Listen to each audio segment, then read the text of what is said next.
Welcome back to Missing. I am Tim, here today with Lance. Lance, how are you today? I'm doing great today, Tim. Hope all the listeners out there are doing great as well. And this conversation that we are about to play introduces two new friends to the show. And while we do speak about this absolutely horrific and brutal murder, I feel like we developed a good rapport with these ladies. They're wonderful women. They're looking into this murder. They have a personal connection to it. But before we get to that, Tim, question of the day. How are you? I'm doing great. Thanks a lot for asking. And yeah, I am excited to introduce this conversation. We spoke with Jenn Macphee and Katie Wilshire in this conversation about the unsolved murder of Julianne Stallman from Butte, Montana on November 29th, 1994. It is a cold case that these two have been working on diligently for a while now, and just want to mention that discretion is advised in this conversation because there are a few disturbing moments here where we discuss some details. Yeah, the murder itself is very, very brutal, so it's kind of hard to avoid getting into graphic details, like you said, when explaining this. But I feel like it's important to know like how frenzied this attack was. And Jenn has a personal connection to this because Julie Stallman was her mom. So she's been trying to figure out what's happened to her mom, who's responsible, for years. And she's finally hitting platforms like podcasts and any sort of media outlet that she can in order to spread the word, because this was a small group of people who knew a lot that was going on in everyone's lives. And there's a lot of these details and elements that at first glance you'd think would be contributing factors to the murder. So the more noise that Jenn makes, I think the more people are going to start opening their eyes and maybe saying some important details that they've been not saying for years. Absolutely. And they would like for you to follow their Facebook page. It's Justice for Julianne Stallman. You can find it at Justice for JS. And if you have any information, please send that to Crime Stoppers. You can send a tip anonymously that way. And Tim, if people wanted to hear this episode with Jenn and Katie without the ads, plus all of our other episodes, including episodes of our new show, Dark Valley, all in one bundle, where should we direct them to go? Well, listeners can now subscribe to Missing Premium on Apple Podcasts, but if you're not an Apple user, you can do it at missing.supportingcast.fm, and you get early releases, ad-free episodes, our weekly bonus show that everybody loves called The Subscription Show, and episodes of Crawlspace and Dark Valley, also ad-free and early. So make sure you check out that bundle. All right, so we're going to take a quick break for a commercial. We'll be right back with Katie and Jenn.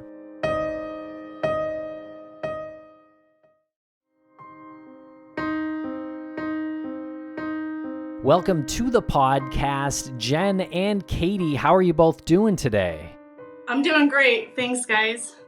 I'm doing great, too. Thanks for having us. Yeah, of course. We had been corresponding for a little while before having the two of you on, and just got to say, it's always difficult to say this is going to be a great conversation when the subject matter is as dark and, I mean, yeah, it's dark and it's sad and it's depressing, but the two of you have come together and you have a great relationship and you kind of support each other. And when we had spoken in a pre-interview, it kind of felt fun. And I know that sounds weird to say that we can talk about something like this and, you know, have fun elements to it. So we've been looking forward to this conversation. Really, thank you for joining us, taking the time out of your day. We're more than happy to have you on. I just want to say thank you guys for having us, and thanks, Katie, for doing all her background checks and just doing all the hard work.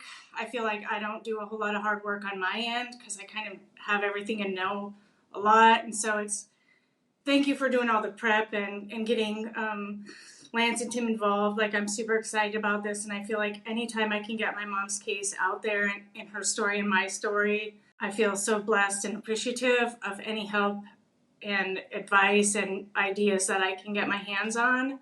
So thank all of you guys. Thank you. I'm so thankful. Well, your mom deserves to have her story told. And every victim does, obviously, but your mom was amazing and people need to know about her, and somebody out there knows what happened.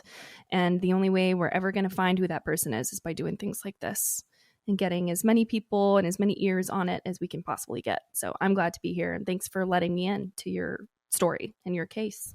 Great. All right. Well, yeah, we want to hear all about your mom, but first I just want to know a little bit about you both. What is your backgrounds? Where do you come from? How do you meet today to join us here? Well, I was born and raised just outside of Butte, Montana, and I moved to South Dakota in 2001. I have a beautiful family. I have 4 grown children and 5 beautiful grandchildren. And I've kind of been just pursuing answers in my mom's homicide case since the very beginning. And it's just something that I can't ever stop doing or let go. And I have a great support system, very close friends and family that allow me to do this and support me in kind of everything that I've done, whether it was good or bad. I've done some pretty reckless things over the years involving this case, and a few things I probably should have thought twice about. But I'm not afraid, and I feel like my mom deserves answers, and I deserve answers, and my family deserves answers. And Katie was brought into my life a few years ago through a mutual person, Tim Montana. Katie's really good friends with his wife and him, and I'm not sure exactly how they got onto it. I guess I'll let Katie explain that, but Tim is from just outside my hometown where the murder occurred, and kind of just let Katie know about my mom's case. And then Katie reached out, and we've been communicating over, I don't know, probably 3 or 4 years. It's been a little while. So, yeah. Yeah, it was COVID time. It was quarantine when I started taking a deep dive. I've always been kind of tapped into some of the true crime circles. And when quarantine started, everything was on hold, obviously. And I started, Danielle, Tim's wife, and I started kind of deep diving and making up Google Docs for all these cases that we had been talking about over, wine and fire pits and stuff. We started just writing things down and building these Google Docs and sending each other, facts that we found in research and things like that. And your mom's case was one of the ones that we kept coming back to because of that Butte connection. And that was really the one that I could never stop thinking about. And I just feel like the answers are so there. It's all right there.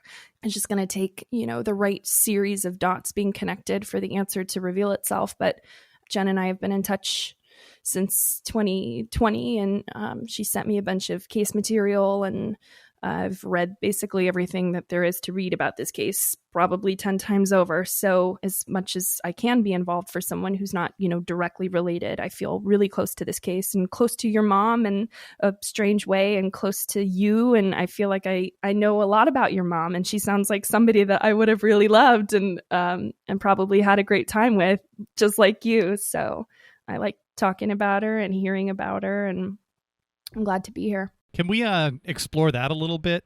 I feel like it's always good to start off on something like that on a personal level. You said that if you knew her mom, you would like her. She seemed like somebody that you would like. What are some of the things about that? What was it about Jenn's mom that appealed to you that made you think that this could have been like a good friendship? Seems to me that she didn't take a whole lot of time to warm up to people. She seemed, obviously, she might have been guarded about, strangers and things like that, but she seemed like one of those people who would have been friendly off the bat, and you wouldn't necessarily have to work super hard for her to be kind and friendly and inviting and warm to you. I kind of feel like I'm like that, and I like people like that. I attract people like that in my life. So I feel like that would have been something I would have really loved in her.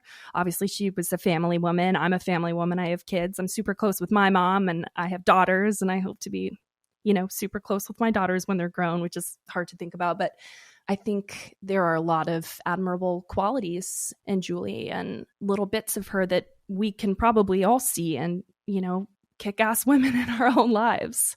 I think there's a lot to her. She was obviously a complicated woman, and I think that's awesome. I love complicated people. You know, life is short, and you have one chance at making a story interesting in your life. And she definitely had a lot of interesting things going on in her world. I think that's great. So I've been really drawn to her whole story and the things that people have said about her. But obviously Jenn knows exactly who she was.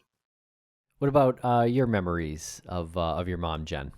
Thinking back, I wish I would have known her better as a young adult. I think like I was 21 as an adult, but I still feel like I was a child in a sense. I didn't get to know her as an adult, and I wish I had. But, you know, she was a creative, kind, thoughtful, generous, compassionate woman. She was strong. She, you know, was very friendly and happy all the time. She didn't like confrontation. If she was mad at you, you knew she was mad at you, but she liked to resolve conflict, or if people were fighting or something, she would try to, you know, kind of smooth things over in a sense. You know, she was smart. I mean, I guess there's just so many adjectives I could use to describe her that would all be great. And I think it's hard to describe somebody in a bad light or with not good words when you love them so much. And you know, she was my best friend, and she loved her family. She loved her grandchildren. She loved life. She was adventurous. She would try anything once. You know, she loved snowmobiling, and she tried to water ski once. She was unsuccessful, but she tried it, and she was afraid. She, you know, loved spending time floating the rivers in Wise River in the summertime. And she was a family woman. She just enjoyed spending time with her family. And I think, well, I know that's me. I would prefer spending days with my children and their children over anything else in the world. I work and I spend time with my family, and she did that as well. She had her time as well, but if there was something going on with the family, like, she was there. You could count on her for that. She was very dependable. She helped her parents. Her parents were getting older, and she was always there to help them. She was one phone call away. If anybody needed help and she could help you, she would most definitely do whatever she could to, you know, provide or help in any kind of situation. She's a great person. Yeah, she sounds like she was really great. She was fun. Okay, so can you tell us what happened when you lost your mom? So it was November 29th, 1994. It was Tuesday. It was just a normal Tuesday. It had snowed in Butte the day before quite a bit. She had gone to work on her regularly scheduled day. She got off work a little bit earlier. She was a waitress at Jacqueline's restaurant. So, you know, like in the service industry, if it's not super busy, you kind of get let go early. And so that day I'm not exactly sure what time she did leave, but she did run to Kmart after she got off work, and we do have that time-stamped receipt. And then she went home.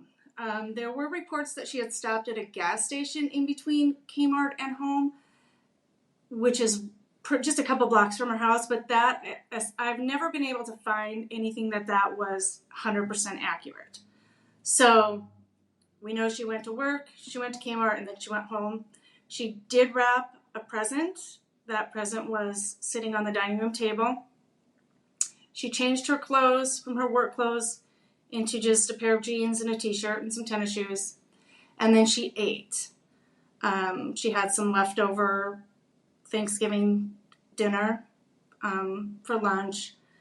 And then she talked to my aunt on the telephone at approximately 3 p.m. My aunt says there was nothing unusual about the phone conversation. She didn't sound afraid or in a rush, or just nothing was different about that conversation, according to my aunt. Well, my aunt had called her to help her, give her a ride after my aunt got off work. And my mom had agreed to meet her at my grandparents' house, which was just a little ways away from where my aunt worked. So she said she was going to run to my brother's business, and then she would meet my aunt. My aunt got off work and went to my grandparents' house, and my mom was basically a no-show. I'm not even sure exactly anymore what time, but I got a phone call later, early in the evening, from my brother, telling me that my mom was dead. And at first, I know this doesn't sound very right, but I thought my brother was playing some sort of a sick prank on me. It just didn't register that could be true. And so then when he said, no, she's dead, I immediately thought of a car accident, because it had just snowed the day before, and I couldn't think of any other way that she would have died.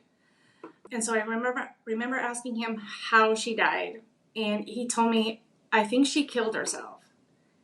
And I said, what are you talking about? How? And he said she slit her throat. And then I knew that wasn't right. I was like, there's no way that she killed herself. And not like that. So I don't know if he hung up or I hung up, but anyway, the phone call ended. And then I tried to call my mom's house, and nobody answered. I called a couple other people to see if they had heard from my brother or heard from my mom. And then I remember I called my grandparents' house, and my grandpa had answered the phone, and I asked if my mom was there, and he said no, that she was supposed to be there to help my grandma, and they hadn't heard from her. And then I asked if my brother was there, and he said no. And so I just hung up the phone, and at that point I was really calm, and because I didn't want to tell my grandparents that my mom had died, because at that point I didn't really know for sure, and I didn't want to be the one to tell my grandpa that she had died. So I remember I just loaded up my babies. At the time I had 2 daughters, and we drove down to my mom's house, and she didn't live very far from me, a few blocks. And so when we came around the corner, I saw the lights of all the police cars, and then we turned down her street, and before my husband at the time, before he even stopped the vehicle, I remember just jumping out and running towards her house. And I was stopped before I got to the sidewalk, and they asked who I was. I told them, and then the sheriff came out, and I just wanted in that house, and of course I wasn't allowed in the house. And then the sheriff had told me that she was in fact dead, and that it was being ruled a homicide, and that my brother was at the police station.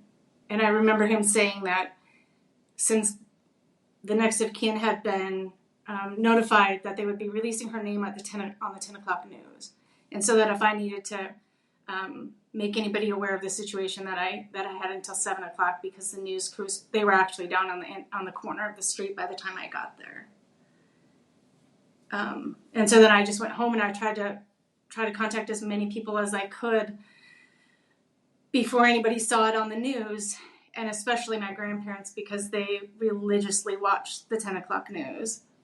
And I had the hardest time trying to track down my uncle,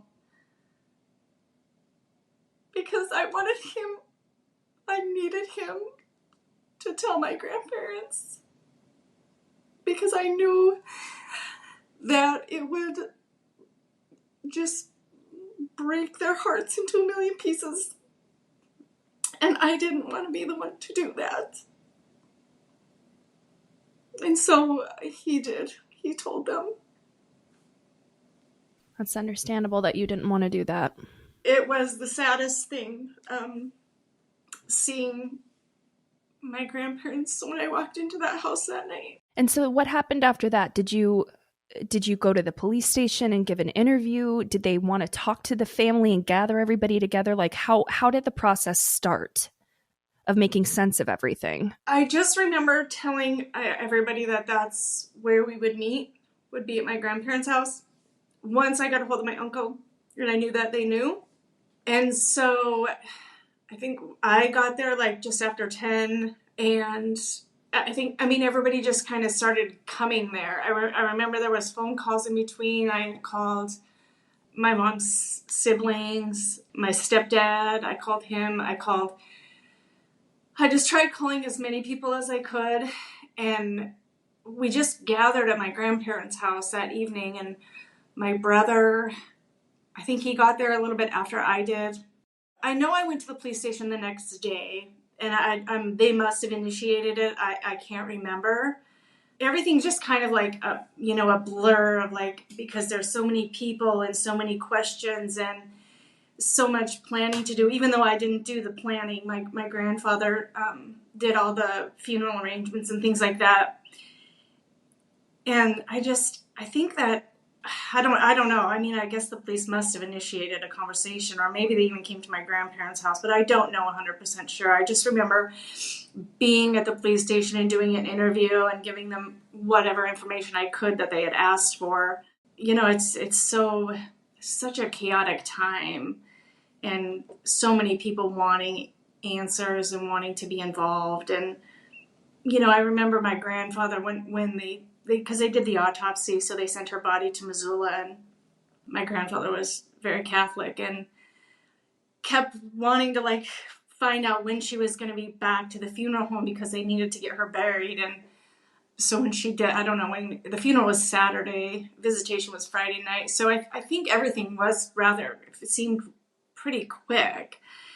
But my grandpa went to see her at the funeral home on Friday, and I remember that was something very important to me, that I wanted to see her body, that I needed to see her body, because at that point things just weren't clicking. It still wasn't real unless I actually saw her. And so my grandpa went to the funeral home with one of my aunts, and he came back from the funeral home, and I remember when I saw his face, when he came back into the room, and he had all of her belongings, like her jewelry and stuff, that I knew that seeing her probably wasn't something that I could take. And so I didn't go there. And I think sometimes I feel like I probably should have. Looking back, I think I probably should have. But at the time, I made a decision and I decided not to go. And I think that was probably the best decision at the time. But I went to her house. I saw the crime scene before it was cleaned up. As soon as they released the house to us, I went in there because I knew that I needed to see that. I needed to see it and be in it so that my mind wouldn't just make up stories of what was there or what wasn't there. And I'm glad I did that. I'm glad I did that, because I think even looking back at photographs, you can't really get a sense of the space and how horrific it was just from the photographs. So I'm thankful that I did choose to do that, but I kind of do wish I would have saw her body.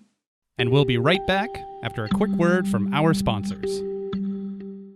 Thanks to our sponsors, and now we're back to the program. If we could go back a little bit, at what point were you informed that this was in fact a murder, and how old were you? How are you processing this at such a vulnerable age?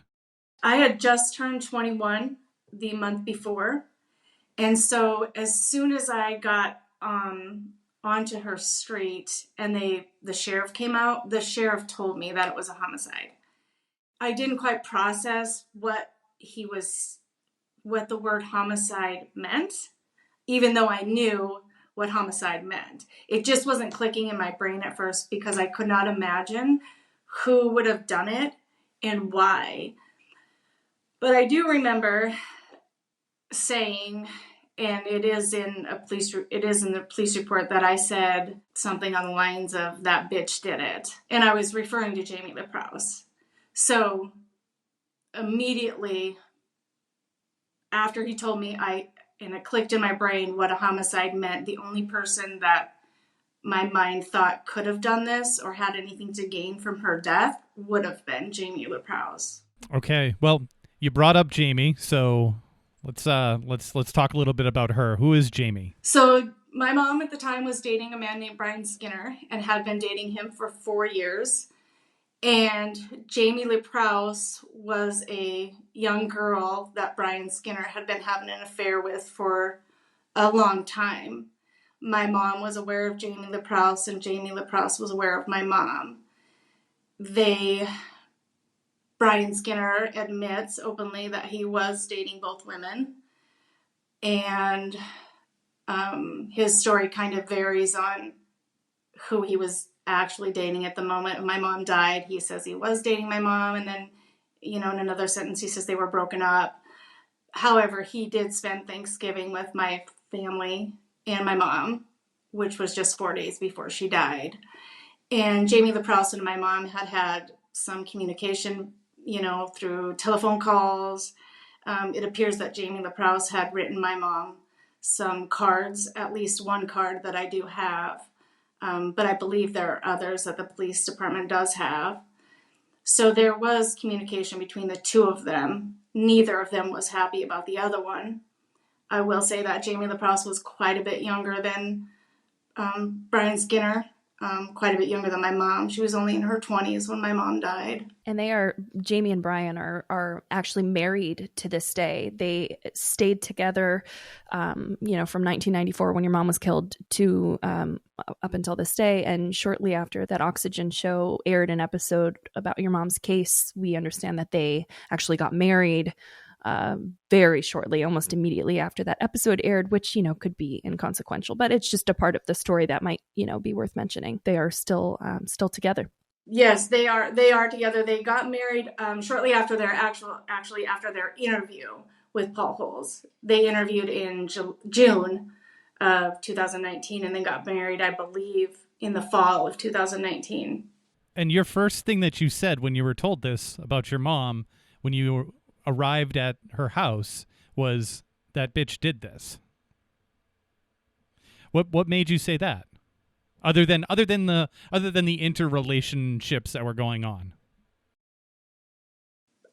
I think in the moment that I knew that my mom and Jamie had been having issues, that Jamie LeProuse had made some phone calls, had been threatening my mom.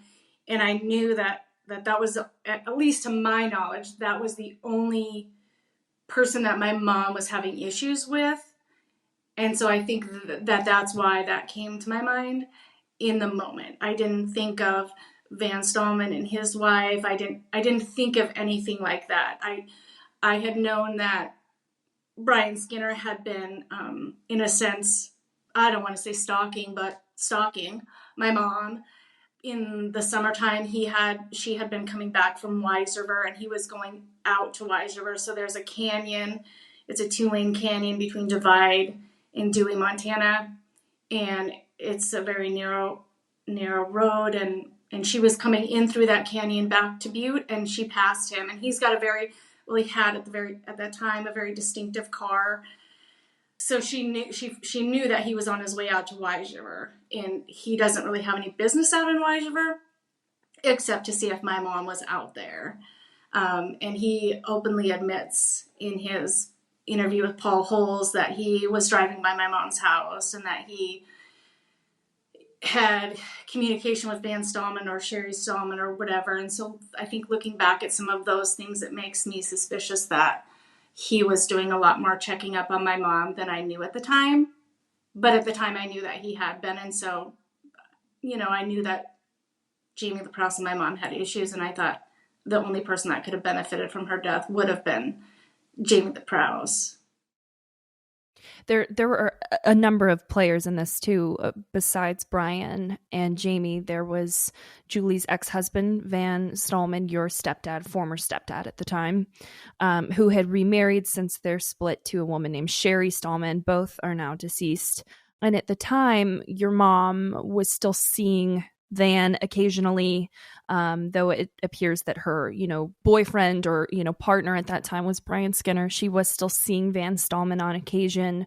as far as everything that we are aware of, Van's current wife at the time, Sherry, was also aware that her husband was seeing his ex.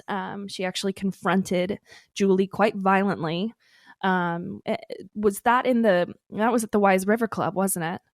That she confronted her in the bathroom and said, I know what you're doing.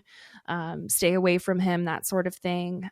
So, a lot of these people involved, basically everybody involved had, their own love triangles going on, which obviously just complicates the whole situation. But there are definitely a small handful of people who would have had their own selfish reasons for not wanting your mom around anymore. One thing that is impressive to me is that, Jenn, that's where your head went when you heard the news. And I was trying to put myself in your shoes. If that had happened to me, I think my first thought would have been a robbery gone wrong or something.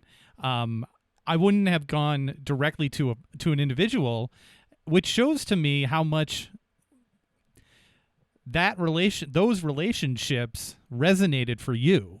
That they whether you knew it consciously or subconsciously, you knew that these were toxic relationships. Is that pretty accurate?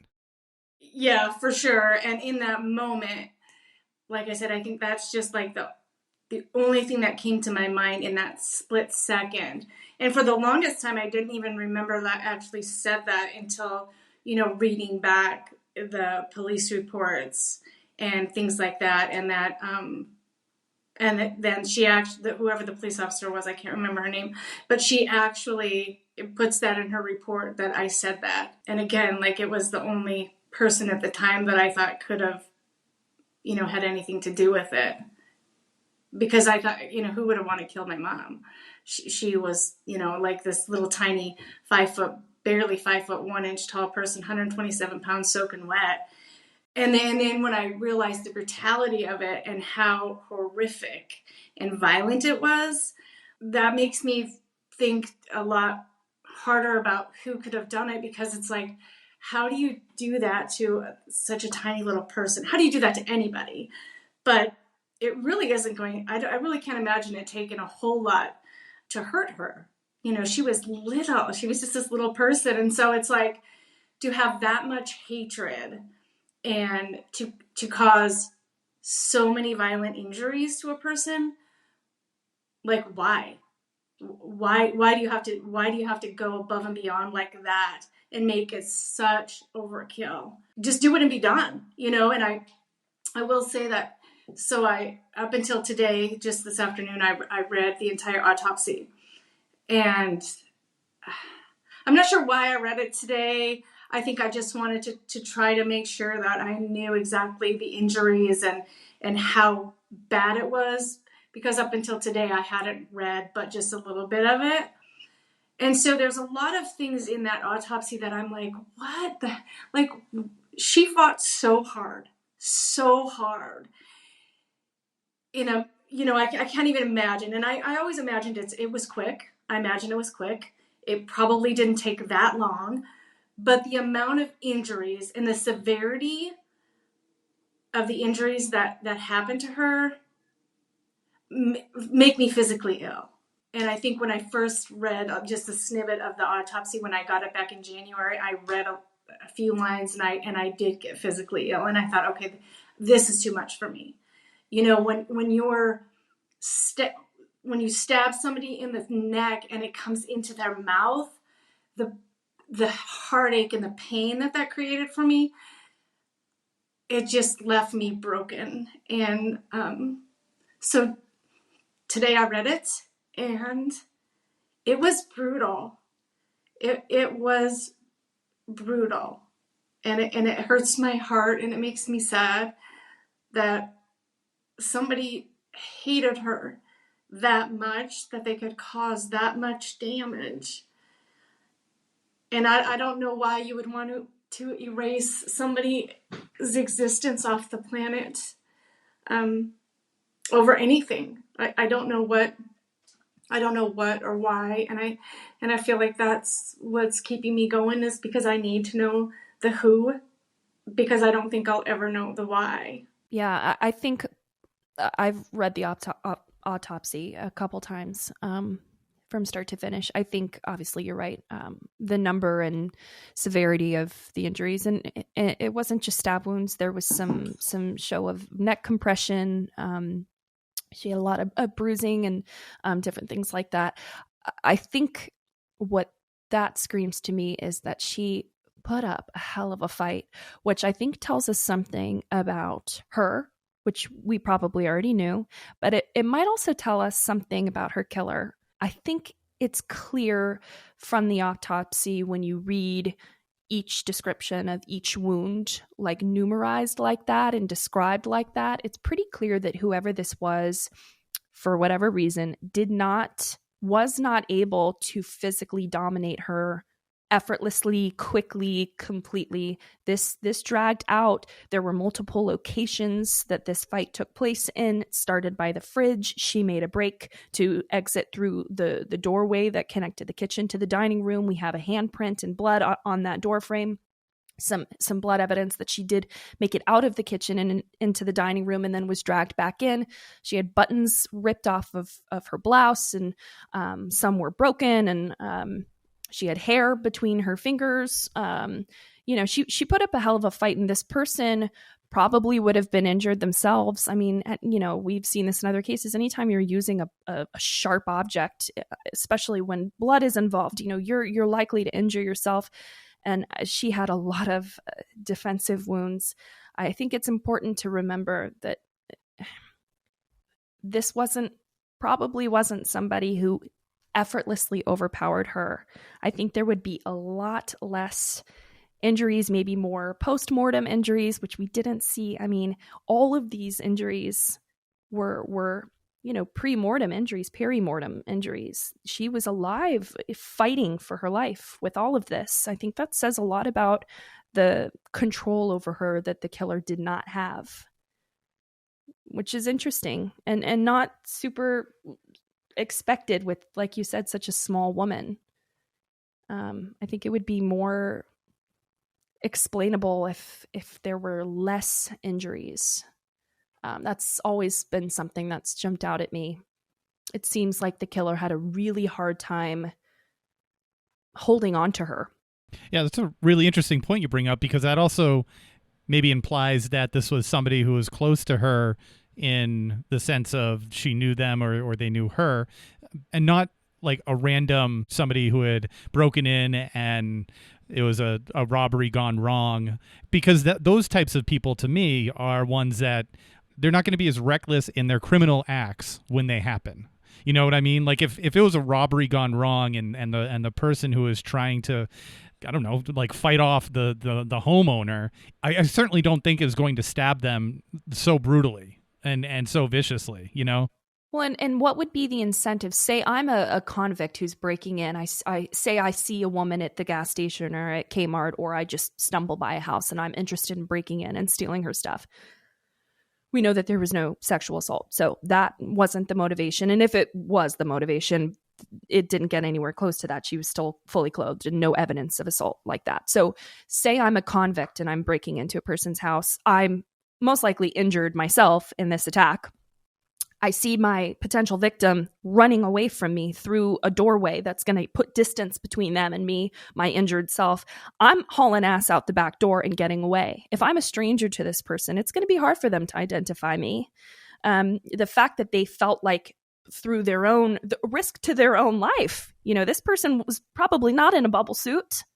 Risk to their own life. The fact that they felt like they needed to stay there and bring her back into this confrontation and finish what they started implies to me, like you said, Lance, that she knew them and they knew her. And if she had survived, she would have undoubtedly been able to identify them to, a police officer. So once again, I mean, I think the circle for this case is this big, and I think the answer is right there in the middle of it. And this case, just all of the physical, evidential, information supports that in every way, in my opinion. And we'll be right back after a quick word from our sponsors. Thanks to our sponsors, and now we're back to the program. Now, Can you tell us about this, I guess, altercation that Julie had with Sherry at the Wise River Club about a month before? Yeah, what was that all about? So it was opening night of hunting season. Well, hunting season would have been the next Sunday. So they always have like this big party. And so they had a band. And we went out there to the Wise River Club. My stepdad at the time had owned the Wise River Club. So it was nothing new for us to go out there and have a good time on the weekend. So we had gone out there. It was my mom and I and one of my friends. And at some point during the night, my mom had gone to the bathroom.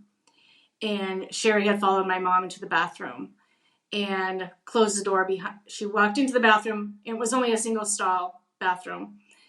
So my mom had gone in there, and then Sherry had gone in there. I'm not sure if my mom was on her way out, and then Sherry kind of pushed her back in. I don't know why. I don't know how Sherry ended up in the bathroom with my mom, but she did.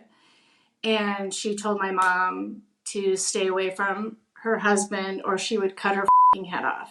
And she grabbed my mom and she pushed my mom up against the wall. And when I saw Sherry go into the bathroom after my mom, I immediately got up to go in there. And by that time, it happened rather quickly. My mom was coming out.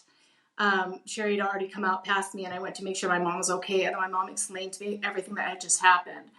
And Sherry had admitted to that altercation had actually occurred in her police interview. Also in Sherry's interview, she talks about how my mom would always call her house. And that is untrue. We went back and looked through 6 months of my mom's phone bill. And there wasn't a single call from my mom's residence to Sherry Stallman's residence. If my mom wanted to talk to Van Stallman, she would call the Wise River Club. And there were numerous long-distance phone calls made to the Wilshire River Club on her phone bill. But Sherry Stallman, when she was interviewed, it was a very short interview. It was like 13 minutes long. And I believe it was Wednesday or Thursday. I think it was Thursday after my mom died that she interviewed. But she talks about that altercation, and she admits that actually happened and that she told my mom that. So that's not hearsay. I had somebody email me one time saying that I made that up, that I was just making shit up. And I guess to put blame on Sherry, I don't know. But anyway, somebody had emailed me and said that, stop making shit up. And I'm not. I was there when it happened. It's not hearsay. And Sherry admits to it. She openly admits that altercation happened. And it was exactly a month before my mom died. And I think one of the reasons that not just the altercation itself hit so hard is because, my mom's nearly decapitated during the incident. You could see her spine through the gaping hole in her neck. And there are marks on her spine, cut marks, that are noted in the autopsy. So I think once I kind of thought about things after that initial shock of it all, I think I remember thinking that Sherry Stallman had something to do with it. Again, because my mom was still seeing Van and Van was still seeing my mom. And everybody knew it. Brian Skinner knew about it. Sherry knew about it. My mom's friends knew about it. I knew about it. Now, when you say that, she was nearly decapitated. I'm looking at the autopsy right now. 7 slice marks to her throat. It sounds like an aha moment, right? I remember you telling me that. I remember reading the autopsy and being like, we have the answer. Here it is. The problem is we have partial DNA, male DNA profiles in this case, some from back in the day, more recently to the time of the homicide, some that have been retested and revealed new male DNA profiles that match old pieces of information. I want to get into that too, because that's really compelling stuff. But there's an inner circle of 18 people, or is it 28 people, Jenn, who have been tested against this DNA? 28 individuals have been tested against the unknown male DNA profile that we do have on record. So the first DNA profile that I was made aware of from the scene was on a kitchen towel draped over or kind of tossed into the sink that had blood in it. The murder weapon, which is a large knife. It's believed that it was taken from her kitchen knife block, taken from the scene. That knife has never been recovered. But that missing knife matches the incised wounds on the autopsy measurement wise, so that's why they think that's the murder weapon. It's likely that the killer probably washed their hands or maybe their own injuries in the kitchen sink, dried themselves off with a kitchen towel. There's a partial male DNA profile collected from that kitchen towel, as well as underneath where they would have been standing, a little kitchen rug under the sink. There's the same partial male DNA profile taken from that kitchen rug and the kitchen towel.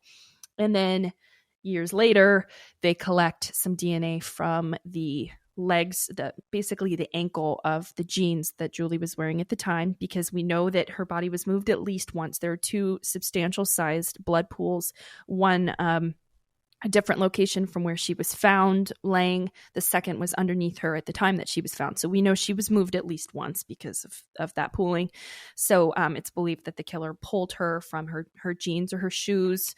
And we got a male profile, partial male profile from those jeans, which is the same male profile as the one that was found on the kitchen rug and the kitchen towel. So these are all, crime related locations. It's not as if we found, latent print on the fridge and that could have come from any time before. This is the killer's DNA.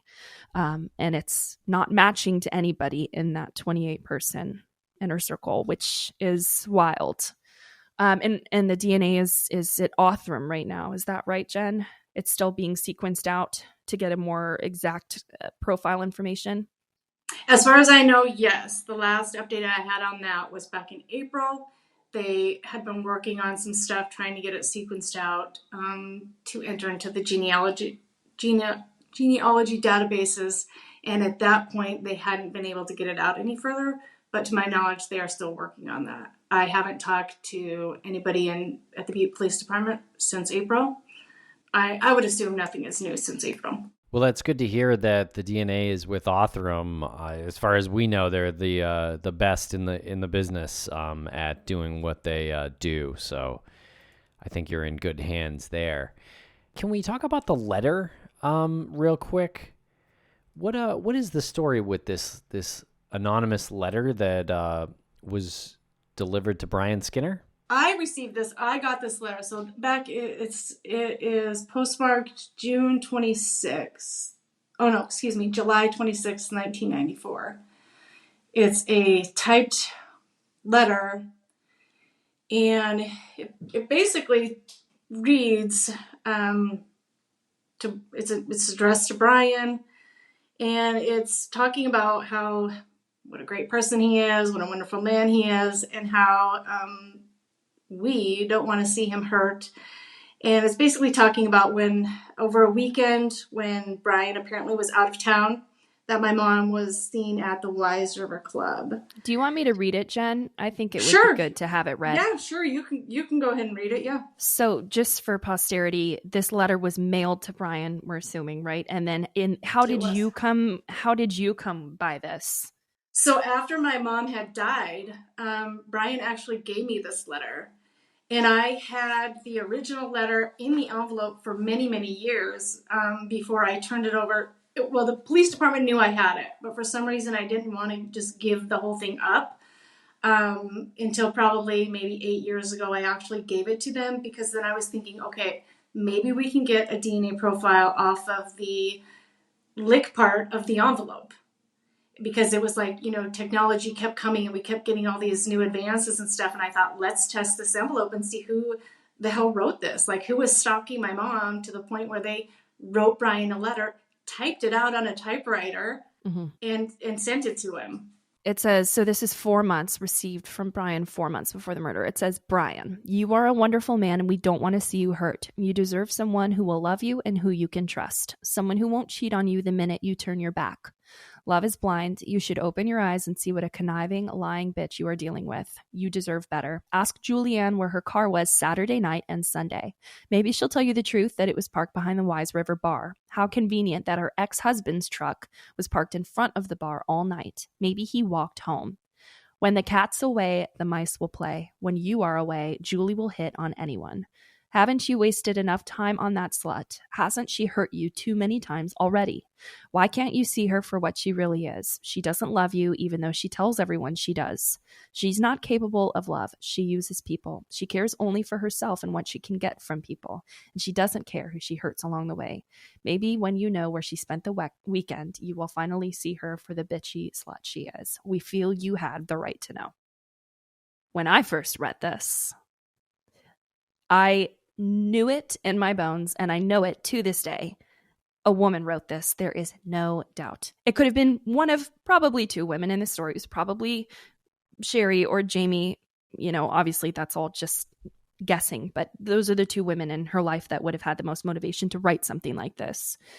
But this language to me is obviously somebody who is seethingly jealous of your mom, insecure of their own position with Brian, which obviously would point to somebody like Jamie, or somebody who is insecure about their connection with Van, which is the ex-husband that she's referring to in this letter, which obviously would be Sherry. When the cat's away, the mice will play. When you are away, Julie will hit on anyone. I mean, it's like a bad attempt at poetry. There's no doubt in my mind that a jealous, immature, angry woman wrote this. And it's wild that it was received 4 months before your mom's case. I mean, that's crazy. What do you make of the fact that they use the term we? I myself think that it's just a way for the author to not be alone. Like, I have a team of people here who, you know, we believe that you deserve better. We want more for you, kind of thing like that. Like, we are a small foreign faction in the John Bonet case. I mean, I always felt that Jamie the Prowse wrote this letter. I think it's not anything Sherry Stallman would have done. She would have picked up the phone and called Brian Skinner. Plus, Brian Skinner and her had already had conversations by both of their accounts. They both admit that they'd have conversations together, Sherry and Brian. What about Sherry and Jamie? Do we have any record of any interaction they would have had? Is there any chance that they would have teamed up to write something like this? If we're to take that last line seriously. not to my knowledge. Does either one of them openly admit that they had any communication with the other one? I don't think so. I think that this just shows the immaturity, like you said, and jealousy of a person. And then we know that Jamie wrote a card to your mom, which was almost like an apology card, you know, basically saying, I think you're a really great person. I'm sorry that we're kind of mixed up in this ugly thing together. It sounds to me like a young, immature, catty woman who's in over her head with an older man who has an older, more well-matched with him love interest, and she's trying to be included in this dysfunctional, you know, love triangle. And this would be consistent with that too, in my opinion. It's definitely interesting. And listen, if this ever goes to trial, this is going to be a hell of a piece of circumstantial evidence, especially if Butte PD still has that envelope and they can run it through some of the updated. Technology's come a long way since then. They've not tested it as hard as I've pushed for them to test it. Even when Paul Holes was involved, I just wanted to know who wrote this letter. And maybe they used water. Maybe there is no DNA on there, but maybe there is. And I had it for years, and I never, you know, and it was just in with all my stuff. So I've handled it plenty of times. So if they were to do a swab or something off the outside, more than likely would come back to me, because I just had it for all those years. And they just won't test it. I mean, I don't know why they won't test it. I don't know why they don't think it's important to find out who was stalking her besides Brian Skinner, because he openly admits that he was driving by her house and things like that. But this is a different person. This is somebody else. This is a woman. This is somebody who was sitting outside of the Wise River Bar on Saturday night and Sunday. Yeah, to see that she was there in the morning. That her car was parked behind the Wise River Bar, and that Van's car was parked there too. So this is somebody that knows what kind of vehicle Van Stallman drives and what kind of vehicle Julie drives, and was parked outside of the place that they were both at on a night and a day. So somebody who didn't have any other plans at the time, and if Brian Skinner's out of town when this allegedly happens, Jamie's not hanging out with him. I mean, what better place does she have to be than slinking around behind Julie and figuring out where she is? I mean, Obviously, this is all just conjecture. Who knows? But it's really interesting. And it's not like this was received 3 years before. I mean, this is right in the middle of whatever action would have led to this. Did a lot of people at the time own typewriters in your circle of friends and family and acquaintances? How do we know it's a typewriter? Like right here, like, I don't know if you guys can see that, like that mistake is there. Yeah. Like it's not even whited out. And then it's like typed right below in the K, like right there. Mm-hmm. You and know, then the G and the D on behind. Yeah. Oh, and when it says, haven't you wasted enough time, there's actually an I. Like they typed I enough and then went over it. Typed an E, like hit two buttons at the same time, which doesn't happen on a computer. I guess that would have happened on a typewriter. Right, Do you yeah. see that? And then, you know, there's like a lot, like her name is spelled wrong in here. I mean, a lot of people still to this day spell her name wrong, which I can't even tell you how bad it irritates me. But anyways, and then there's like double spaces where there shouldn't be, like triple spaces and stuff. Like it's super like, let's just write this as bad as we can so that nobody can figure out who's writing it. Like, I don't know. This just, like, I'm such a, like an English nerd. I might not be able to speak good English and say a complete sentence very often in the best ways. But when it comes to like writing and spacing and correct punctuation and correct spelling, like I'm a super nerd about it. And this is all sorts of messed up. Like, and then I don't know if it was done purposefully or just because we're new at using a typewriter and we haven't used one in so long. I don't know. Yeah, this is definitely very like Murder, She Wrote. I'm going to sit down and I'm going to type up this big old screw you letter to Brian Skinner on a typewriter because I'm a grown up. You know, I'm an angry grown up and I can do that. That's kind of just hits on the immaturity to me. Coming from the person that did this. If you were a grown up, a true grown up, you'd pick up the phone and say, "Hey, guess what, Brian? Guess what Julie was doing while you were out of town?" That's the reason why I asked, because it does look like there were some mistakes in there and the person might not have been that familiar with typing. And my brain went to like, maybe this person went to the local library and used their electric typewriter for the first time, or maybe like the third time in their life. And, you know, I don't know, maybe that, I don't, again, like it's all speculation, but it does speak to the mindset that the person was in, that they would go through this effort to do this, and it was so close to your mother's murder. Any chance that this could have been an employee of the bar who would have known the cars that were in the parking lot? But then again, like, why would they care? Exactly. Yeah. I mean, it could have been anybody, but again, like you said, why would they care? Well, they might care if it's an unrequited love and they've been working with Julie and have a crush on her and she's, you know, not shown any interest. I mean, the answer always seems far away until it's right there. You know, it could very well be something like that. I never saw anything. I don't remember seeing anything in the police reports or like interview transcripts about people that worked at the bar. But I would hope certainly that those people, males, would have been included in that big DNA net that they did. But, you know, listen, until the answer comes out, nothing's off the table. It's certainly possible. And we'll be right back after a quick word from our sponsors. Thanks to our sponsors, and now we're back to the program. And tell us about this composite sketch, too. Where did that come from? Oh, so there's a sketch that was drawn by a psychic back, I think 96. Yeah, 96. March of 96. So I had kind of gotten involved in like just reaching and doing whatever I could at the time, or asking for any help from anybody in anything. And so I worked with a group of psychics out of the state of Washington. And they had some information that they probably wouldn't have known about. They weren't really psychics, is the way I look at it. But one of them did draw that picture, a composite sketch, and it looks eerily similar to Brian Skinner. It looks like somebody drew a photo of Brian Skinner. Yeah, for real. It really does. It does. The uncanniness of it is ridiculous.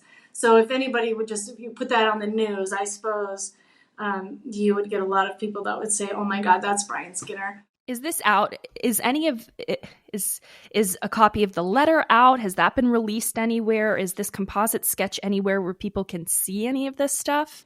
So the letter itself, that they made that public on up until the Paul Holes was involved, it wasn't public. But Paul Holes speaks of it and interviews Brian Skinner about that letter, and Jamie LaProuse on the episode. And that composite sketch, I don't believe, was ever released anywhere. I think just because it was a psychic sent it to me. A psychic drew it up in a vision that she saw.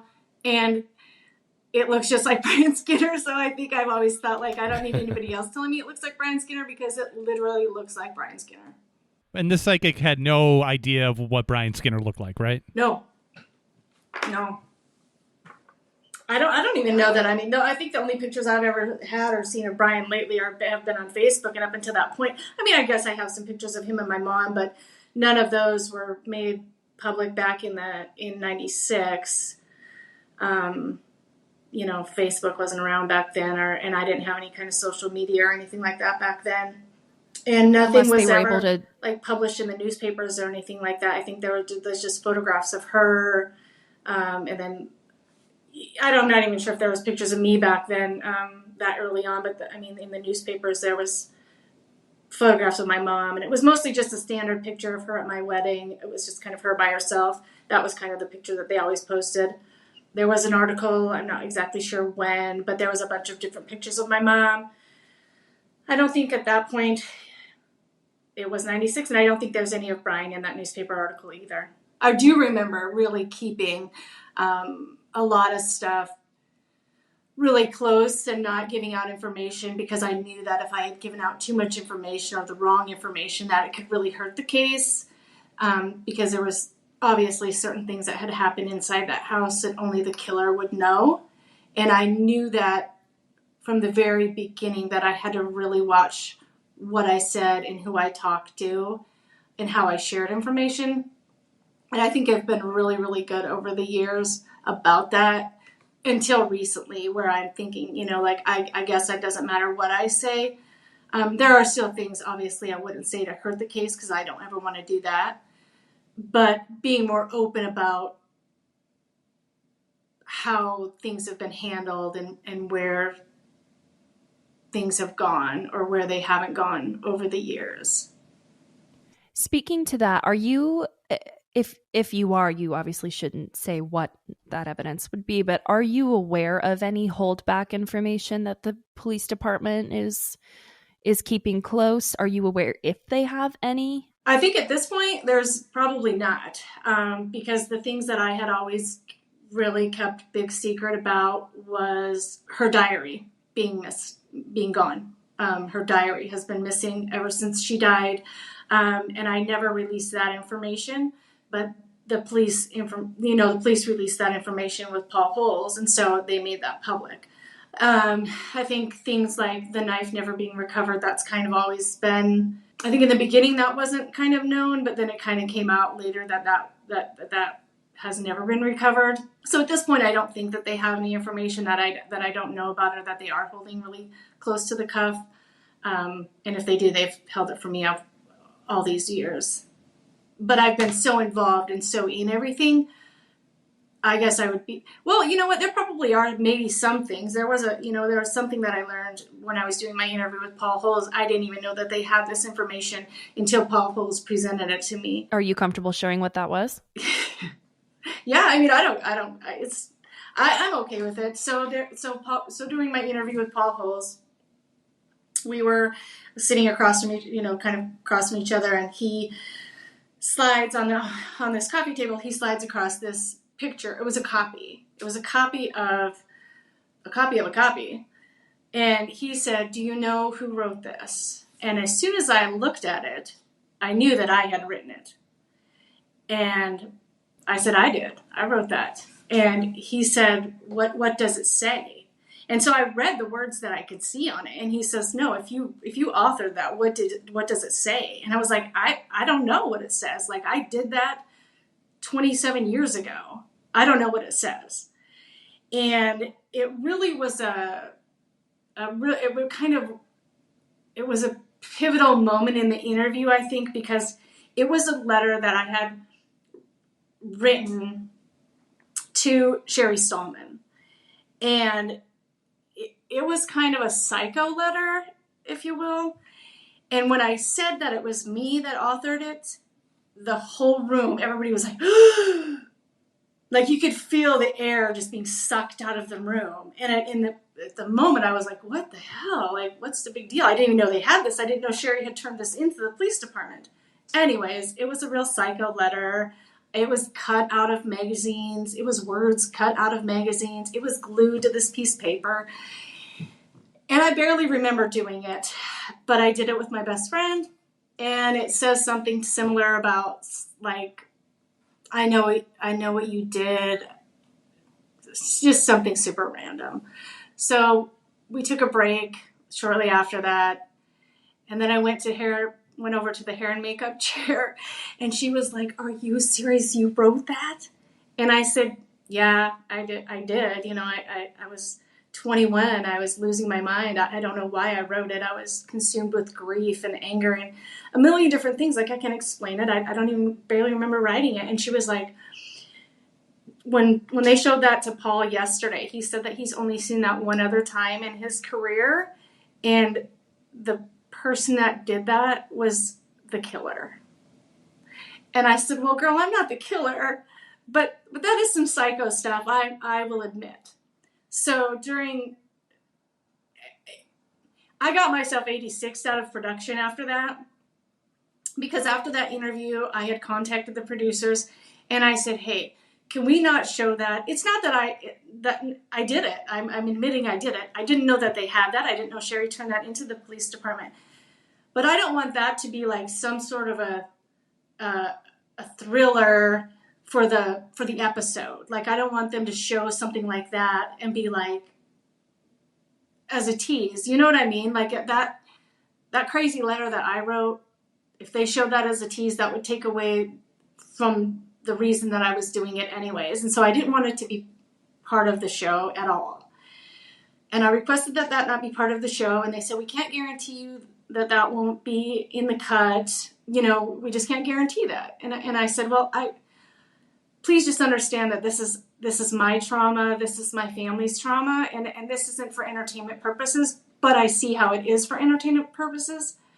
And I don't want that used." And they couldn't guarantee that it wouldn't be used. So I had a lawyer at the time, because I had consulted with an attorney before I even agreed to be part of the show. I wanted him to read through everything, and I just wanted it to be okay. I didn't want it to just do it because I wanted so bad for publicity. So I contacted my lawyer and I said, "Hey, this is what happened." He said, I'll take care of it.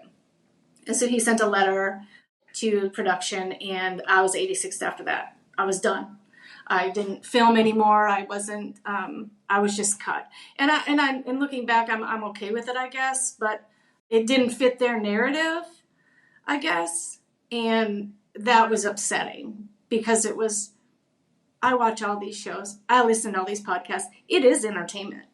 But I think when the tables were turned and the episode became about my family and my mom, it wasn't entertainment anymore.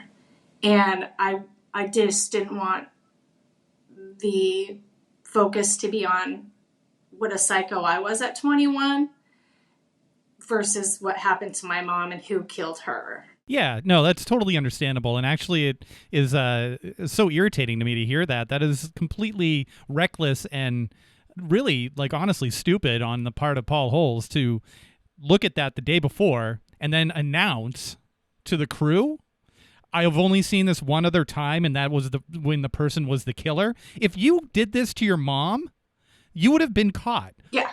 And why would he say that?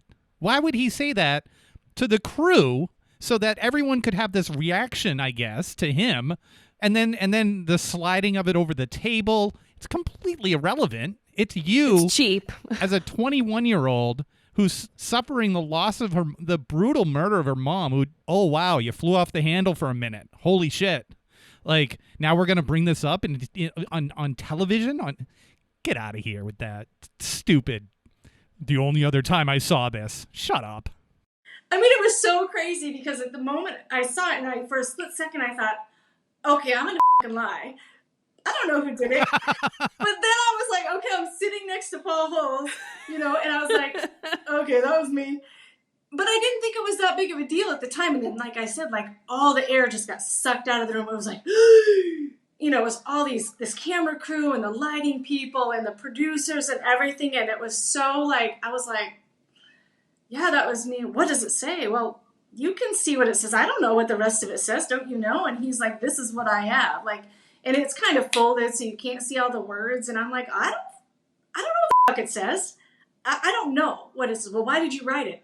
I don't fucking know. I was 21. I don't know. And the only reason I remember even that I wrote it is because my best friend did it with me. And she reminded me 5 years ago that we did this. I literally don't recall doing it, but I know that I did. And it was so just weird and dramatic and like, oh, who wrote this? And it just was, I'm okay with it now, not being as involved as I was. I was in the show for 35 seconds or whatever. But, my aunt was part of the show and stuff like that. And, it got out there. It was, national, and it, we got a couple tips from it. But I will say that I did have, after I saw it air and thought about it for a little while, I did have some, in a sense, buyer's remorse for participating, just because my brother, for the very first time, had agreed to interview with them, and he has never spoken publicly about it up until that point. You never would have guessed he was part of it from watching the episode. He wasn't even, not even a snippet of him. His interview was part of the episode that aired. And that really kind of bummed me out because he put himself out there and he participated and was so vulnerable that to not have any part of his interview, like, he found her. He was the first on the scene. He made that 911 call.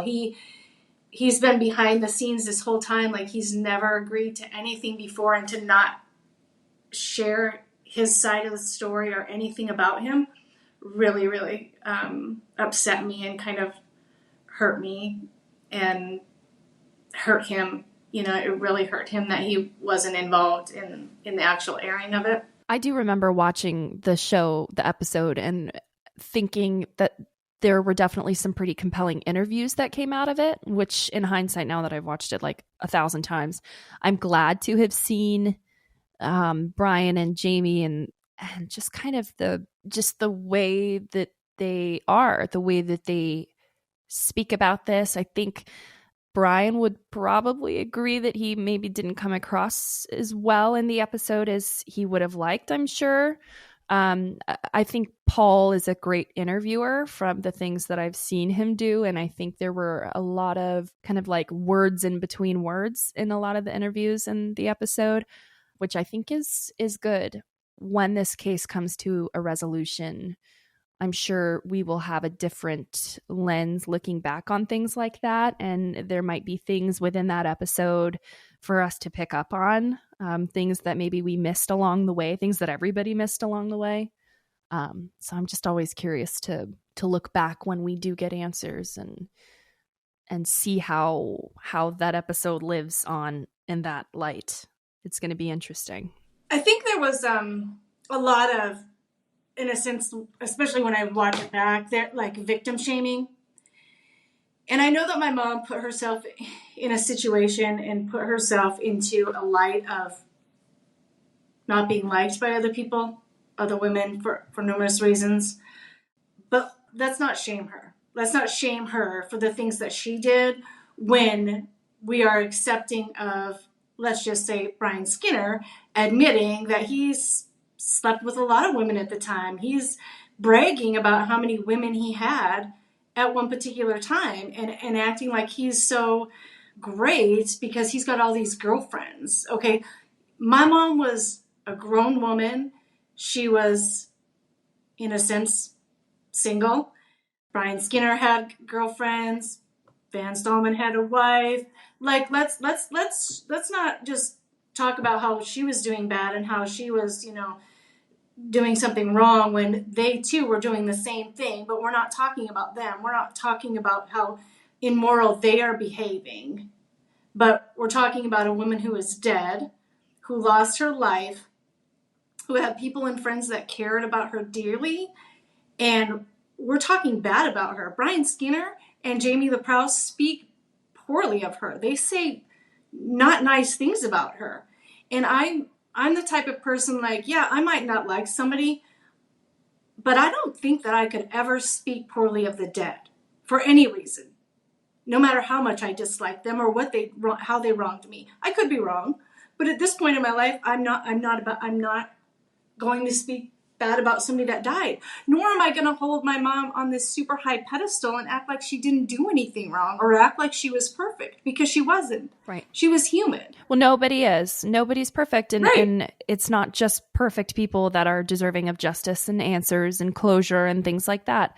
And not only would your mom have to be, she was imperfect and therefore deserving of justice and grace and closure, but you and your family, just like your mom was, obviously true victims in this story. And every single person who has been affected by this atrocious, short-sighted, impulsive, crazy, unhinged attack on an innocent woman, every single person in this story deserves answers and deserves to know exactly who did this and why. Really well said, Katie and Jenn. And we really appreciate your time here today and telling us all about your mom Julianne's case. Is there any final thoughts here that you'd like to give? I think I just want to say that I hope and I pray that somebody will come forward, and that if you don't think that something you saw or is important, it very well could be the most important thing that we're missing. I just want people to say what you know and not be afraid. Be courageous and do the right thing. And it could be the littlest bit of information that holds the key to the solving of this case. If the person is already dead, I'll accept that. At least I'll have a name and I'll know the who. And I feel like my family and my mother deserves to know the who. And let's just put this to bed. Let's just be done with this. I just want anybody that has any bit of information to just call. If it's information you think that they already know about, maybe they do, but maybe they don't. Just call. Just let the Butte Silver Bowl Police Department know what you know, and let's get this case solved. It's a solvable case. I want to add one thing. It's solvable. I honestly believe this is a 100% solvable case. We just got to figure it the out. We have evidence in this case. There is DNA that is currently being tested by one of the most highly spoken of labs in the country, if not the world. The DNA in this case is going to get solved. It's going to solve this case sooner rather than later. So whoever has information about who did this, they are up against a clock that's going to catch up to them. As soon as that full male profile makes it into a genealogy database, we are seeing cold cases from decades and decades ago get answers now in this year. Some of the biggest cases that I've been following for years, that you guys have been following for years, are getting answers now. That's going to happen in your mom's case, and it's going to be any day now.